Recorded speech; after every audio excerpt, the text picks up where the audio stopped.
Hello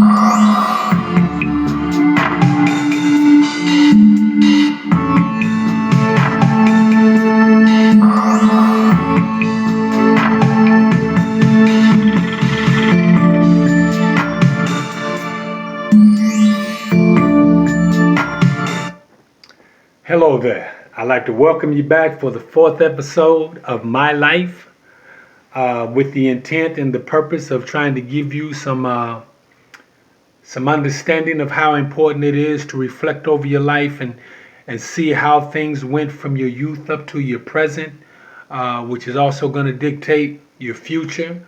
There might be some things that you're dealing with right now, some things that you don't quite understand about your conduct, your behavior, the spirits that have control of your mind and your body, the ones that you submit to oftentimes when you know that it's not healthy and things don't go the way that you want them to go, and you find yourself perhaps angry and dissatisfied and different things with things going on in your life. And we need to find out how we got there, why we feel the way we do, why we believe the way we do. And I'm hoping that these episodes that I'm sharing with you concerning my life might give you some insight on what's going on with you and might challenge you to take a look at who you are and perhaps be able to go back and put some of these things to rest so that you can find some stability within your life and that you can find a way of not depending on other people and circumstances and situations and things in order to give you peace, but you'll be able to find that peace within yourself. Again, I'm Apostle Moses Woods. This is my channel. I welcome you. I'm hoping, I'm praying that you will like and subscribe, hit that bell and subscribe so that you'll get notifications every time I come up and I do an episode. I appreciate you. And once again, I'd like for you to subscribe to Apostle Moses Woods and like this. And as I said, subscribe so that perhaps at some point I can get enough followers. I need 100, I believe it says, in order that I can be able to go live and be able to have conversations with you and share with you some things and be able to respond. We can go back and forth and engage in conversation.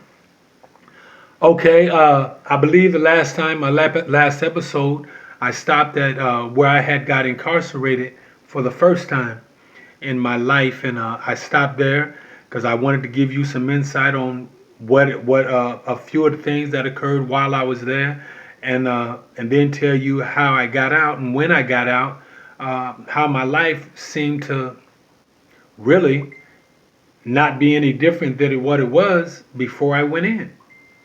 Okay, so let me begin. Again, as I said from the last episode, my son was born on December 20th. That was the day that I was sent to Anamosa Men's Reformatory. It was named at that time. And I began my first stint as an adult in the corrections facility at that time. And of course, just like everybody else, when you get there, you don't know what to expect. You've heard so much, you've seen so many movies, and you heard the terrible stories. Don't drop the soap, and you got the guys that want to bully you and take advantage of you and steer you off to go into things that they're into in order so that they can do the things that they want to do that makes their time easier. And you discover that when you're there's a lot of people that are there that enjoy being there for the most part and have desires to come back there once they get out, because it became a life for them that was simpler for them to live. I don't know what it's like in a lot of other institutions, but this particular institution I was in, they had a outside miniature golf course. They had basketball and volleyball courts in the upper yard and the lower yard. They had weights in a basement. They had universal weights in the gym, indoor basketball court, baseball field. Teams coming in from outside to participate in ball games, baseball, football games, and such while incarcerated. They had a theater in the auditorium. It was, this particular place was kind of lovely for them that had it more difficult on the streets and couldn't or didn't want to find means of supporting themselves and doing the right thing on the streets. It was a life for them in there. Clothes washed for you daily. You got 3 square meals a day. You can get you go through the level system. You had a room and board and things. You didn't have to pay any bills. At the time that I went in, they wasn't drawing, making you pay restitution and taking money from you as it was sent into you. So you got to keep every dime that you made, and a lot of people got comfortable with that and like that. I'm 18 years old. I'm there, not really knowing what to expect. Was I nervous? Yeah. What was I afraid? As I reflect back on it, I can't say that I was. I had gotten so hard in my mind and in my heart at that time. I felt that I can go anywhere at any time and I could survive any situation. And long as I kept my back to the wall and everybody had to approach me from the front where I could see them, I felt I was capable of taking care of myself. I was a little guy. I probably weighed 147 pounds, 5'8" and 3/4. Almost 5'9", 147 pounds. I had a few boxing skills, so I really wasn't afraid, per se. But anyway, I go in there. I took advantage of the situation. I didn't have my diploma or GED. I got my GED while I was there. They told me if I stayed in, they'd use the credits that I got from my GED towards my diploma, so I could knock that out as well. So I did that as well. I learned a welding trade while I was in there. I became a certified welder. I worked for a furniture shop where I was making decent money, what you would consider decent money while in being incarcerated.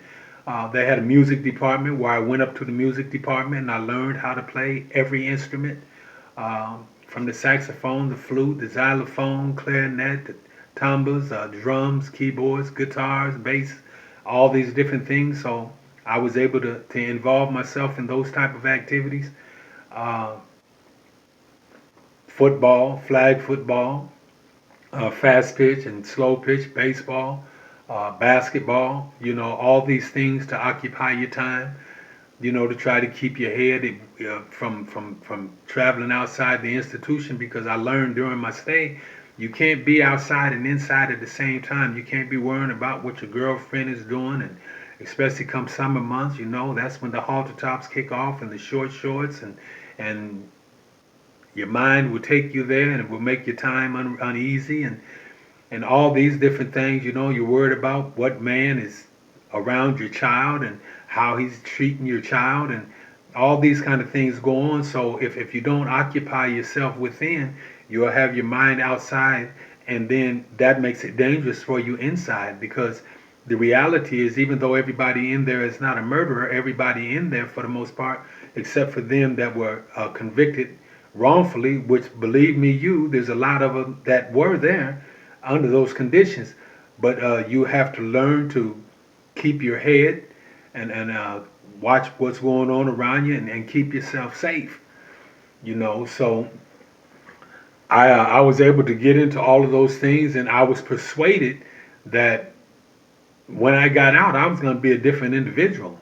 I was going to get out and walk the straight and narrow, and do everything that I was supposed to do the right way.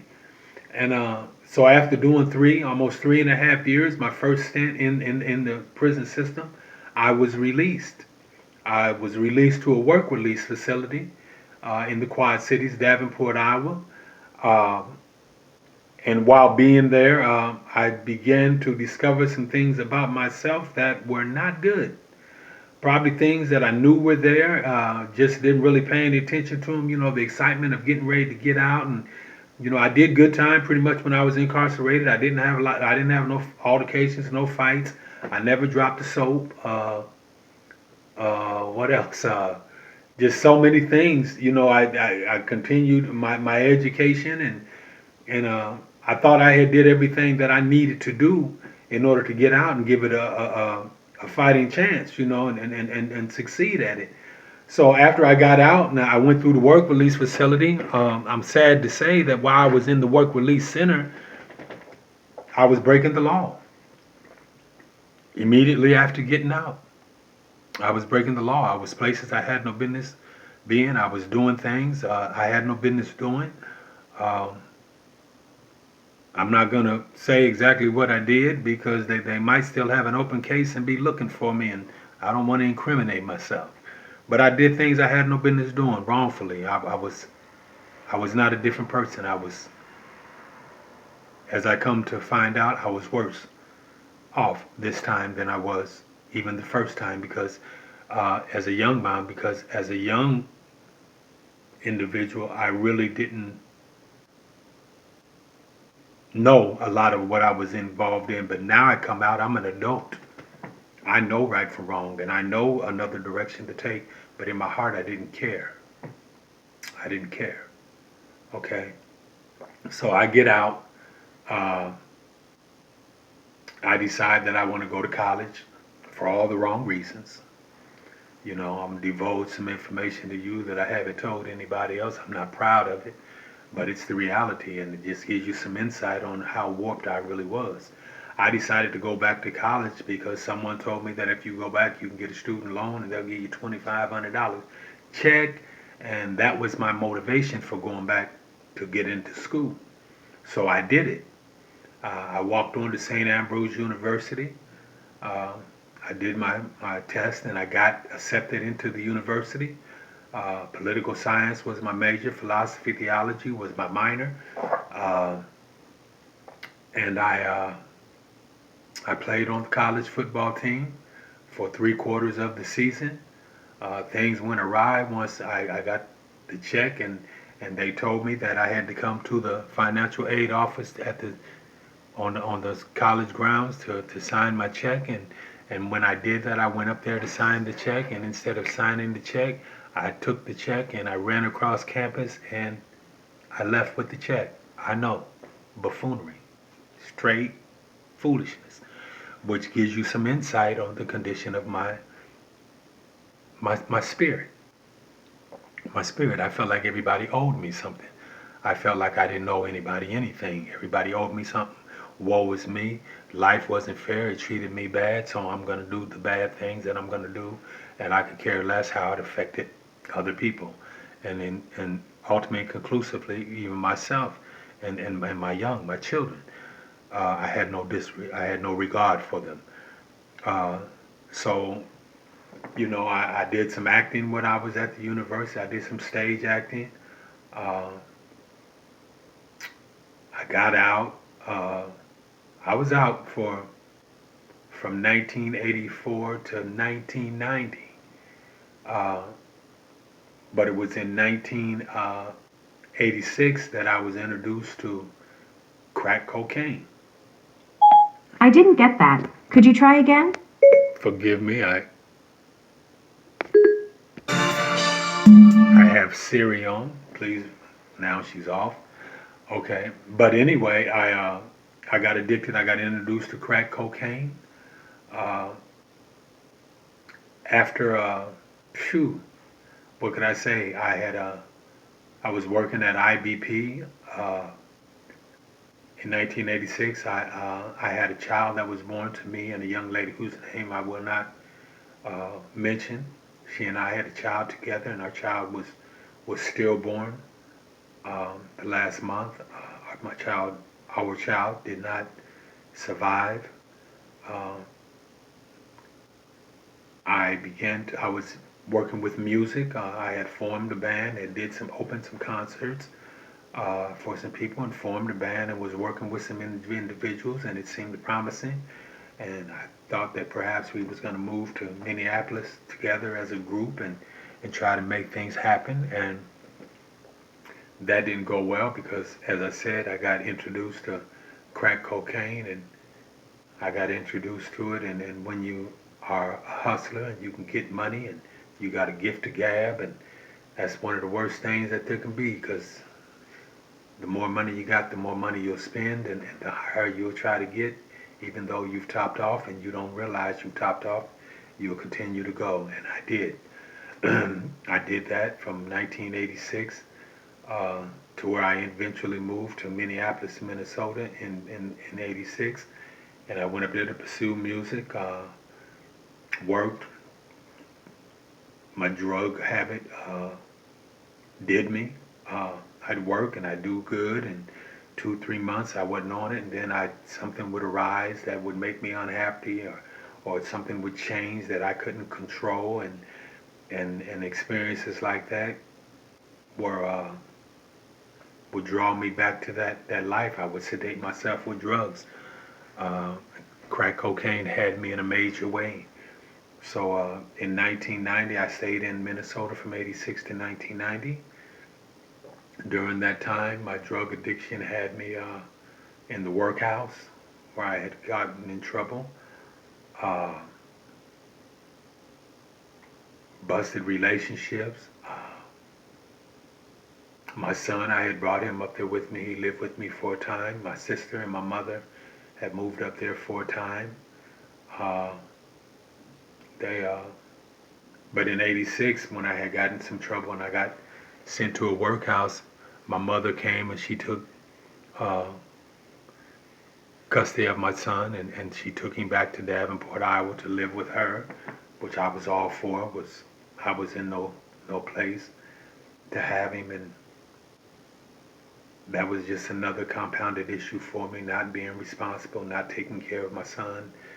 All those things began to weigh on me and weigh on me, and the less I cared about myself. And even though with my mouth I said I love me, I adore me, and my actions said totally different. So I got out of the workhouse. I worked, started other relationships, began to have children with another woman who I eventually ended up having 3 children with. She and I never got married, but I had 3 sons with her who all still reside in Minneapolis, Minnesota. Uh, and of course, uh, in 1990, I went back to Iowa to celebrate my birthday.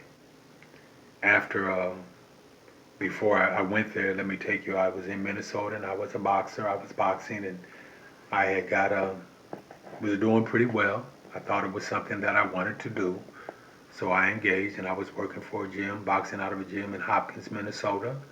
Um, I was training under some people that had just taken a young man to the Olympics. He was a silver medalist, I believe, in the '88 or the '92. No, I think, yeah, in the '88 Olympics. He was a silver medalist. And so I started working with him. I was doing pretty good. I was still struggling with my addiction, but the more I trained, the less I did what I did. Uh, Still dissatisfied with how things are going with me and the mother of my children, and a lot of ghosts from the past that just had me believing that I didn't deserve things good in my life. And so it seemed like every time something positive began to happen, I'd do something to shoot myself in the foot. And that was just the way of my life. And now as I reflect back on it, I've come to understand that it was a result of me not thinking that I deserved any good things in my life. So I would tear myself down. But anyway, I went back to Davenport, Iowa. Well, first, I'm sorry. And my trainer sent in an application to Colorado Springs Sports Festival. Uh, and I was invited to go there and try to make the Olympic squad. Uh, but I didn't know if it was what I wanted to do. I really didn't take it serious. And so I felt that I had got to a place where, okay, I'm good. I can, I've accomplished that. I'm good enough to do that, just like I did with St. Ambrose with the football. I was decent. I said, okay, I'm good.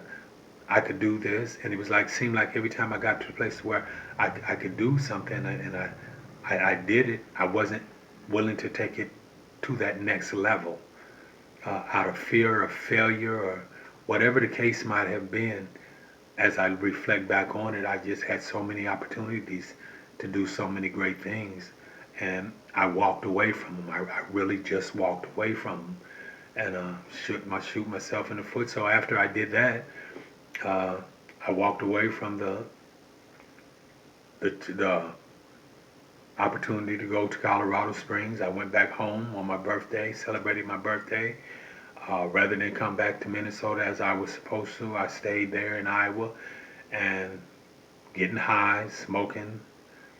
Uh, I remember a woman that I grew up with that owned a laundromat, Miss Dean was her name. I recall going into a nightclub, uh, a club called Dempsey's, uh, who was an entrepreneur in the Quad Cities in Davenport, Iowa.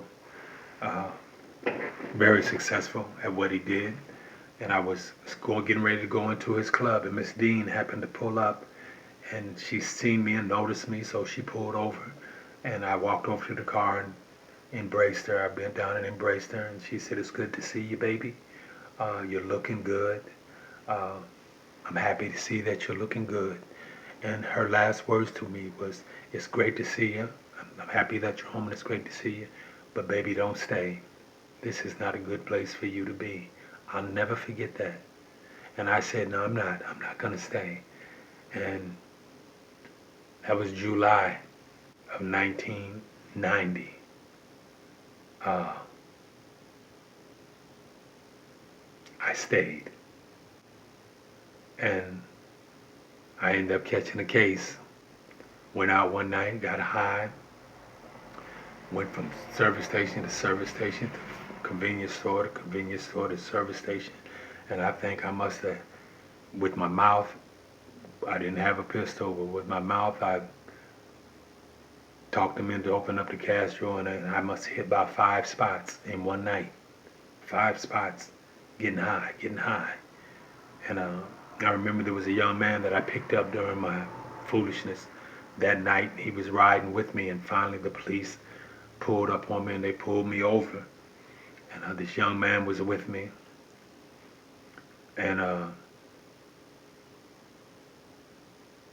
they arrested me and they took me down. They took him down, and I remember sitting in the room with all the lights on me. You know how that interrogation room, all the lights shining. I'm sitting there, and I'm so high. I'm like, all I want to do, my high done come down now because I had been rolling around, riding around, trying to find some more money, trying to find some more dope. And by this time, I've come down off my high. So when they got me, I was like, whew, I was rescued, more than arrested. But anyway, I got this man in the car with me, Mr. McBride. Michael McBride was his name, lived in Rock Island, Illinois. He happened to be with me, and I had him in trouble with me. He was there. And I remember telling the police, I said, "Look here," I said, "the first thing I want to let you know is I just picked that brother up. He wasn't with me throughout the night. He had nothing to do with anything that I was a part of or that y'all say that I was a part of. So let's go ahead and let's get him on out of here." So they went and talked to him a little bit, and he had told him the same thing. I had just picked him up. He had nothing to do with it, so they let him go home. Um, So they put me in Rock Island County Jail because I got popped over in Rock Island, Illinois. They put me in the county jail, and I'm sitting there. I'm sitting there. I'm sitting there. Uh, and one morning I wake up after being in there for about uh, not even quite a week. There was some people that I was with in Davenport, Iowa that I had did some wrong with, and they had got arrested. And they gave me up, you know. Uh, so then Davenport, Iowa sends over to Illinois and tells them that they're charging me with first-degree robbery, multiple robberies, and I'll never forget when I go before the judge in Illinois, he said to me, he said, "Man," he said, "over here you're facing like 3 to 5 for the little thing you did here." He said, "But what you're facing in Iowa is astronomical. It's a whole lot of time." They said, "So we're just going to dismiss your charges over here, and we're going to go ahead and release you to Iowa so they can come get you." And I appreciated the fact that they didn't want to send me to the joint in Illinois, and they sent me on back to Iowa. But anyway, I come to Iowa, and when they charged me with, I think it was like 5 robbery ones, and then 5 robbery twos, and then 5 uh, 5 or 6 first degree thefts and things. But anyway, what it ended up totaling up to be was I was facing 160 years. prison. And I'm sitting here now and I'm like, I'm guilty of all of it. Don't get me wrong, I'm guilty. I'm guilty as charged. And, but just like everything else, when they bring me back to Iowa, I sit down, they book me in, they take me up to my cell, and I do my regular routine. I walk in to my cell block. They tell me where my bed is going to be. I walk into the room. There's a roommate there, somebody that was there before I got there, and I got a bunk, the lower bunk, so I set my meager belongings on the bunk. I drop down on the floor and I do 100 push-ups, get myself tired, then I lay back on my bunk and cross my arms, hands, and I lay back, and I doze off. Quick nap, I think I wake up probably 15, 20 minutes, no more than a half hour later. I jump up, I shake it off, and I say to myself, we're at the crib now. This is it. Let's get in game face and let's prepare ourselves to do this. This is what you asked for. You was out there doing what you was doing. You knew if you got away, you was going to reap the rewards. And if you got popped off, you was going to have to deal with the consequences. Ain't no crying. Ain't none of that. If you can get some blessings and not have to do all of this time, then that's going to be wonderful.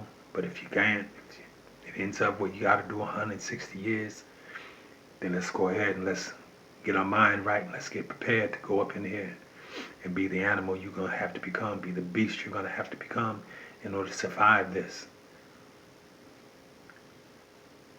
And these are things that I'm telling you now that I never spoke out loud, but it was a mindset. I was indoctrinated with this foolishness. There was a spirit living within me that did not care.